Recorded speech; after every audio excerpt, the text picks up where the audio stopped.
This is the final form of the Demon Bear build. It has relatively good clear speed on maps, okay damage, and enough survivability to get me to level 100. But the best thing is of course the fact that it looks freaking badass. The gameplay is chill and you can in most cases use one button to clear content, but if you want to up your damage you can use more.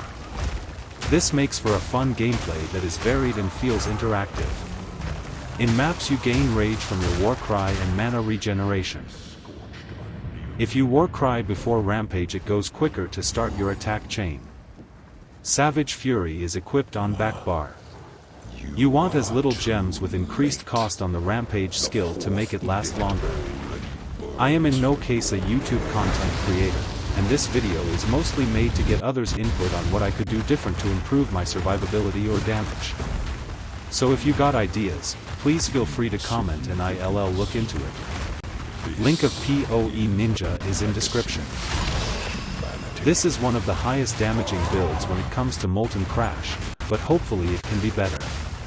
When it comes to the gear used, most of this is pretty high-end, but you can get away with way cheaper items.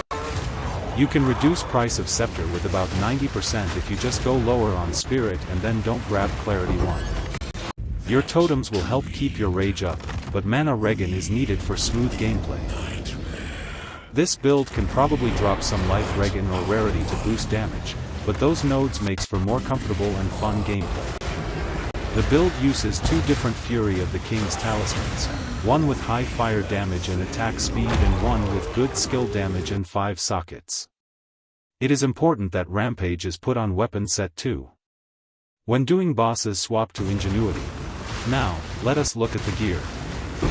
If you cannot afford a good level 20 talisman, then one with level 19 or 18 would be close to equal, if it has low attack reduce, and high fire damage.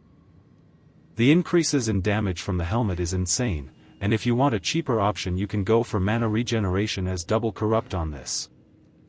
The double attributes on Scepter is not needed but is nice for easier passive tree building because you need a lot of intelligence to use boots.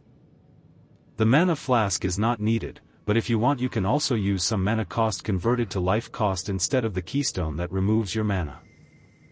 The stag charm is best, but the wolf charm is also good. I am grabbing all the rage nodes I can get. It is possible to increase your tooltip damage if you use more crit nodes, but I prefer not to rely on crit as much as I can.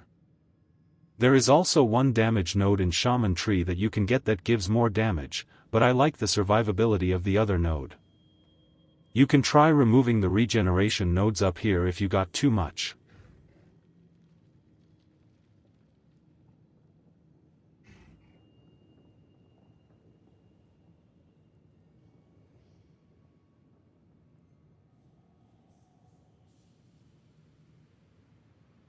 In this setup I am way overcapped on cold resistance, so that is something I need to fix.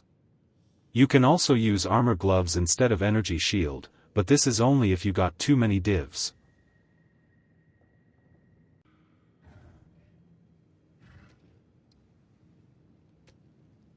On the support gems I also hear that Fist of War is good, but have not noticed any difference in damage when using it.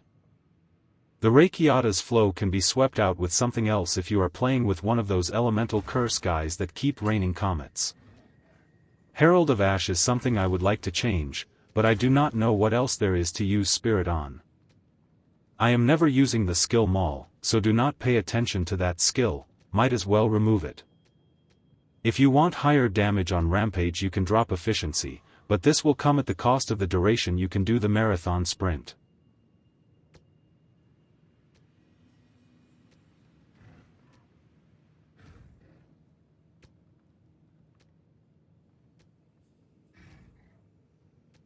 If you have higher mana regeneration you can drop the rage on hit on the totems.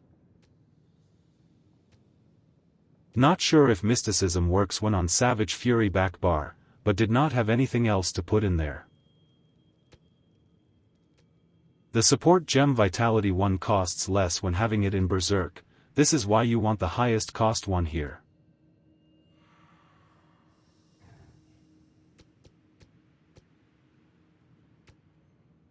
This build is finished enough for making a showcase, but hopefully I will find some other way to improve it. Thanks for watching, and if you have any questions or potentially good ideas, feel free to drop a comment. I will try to update changes I do to the build in the comments.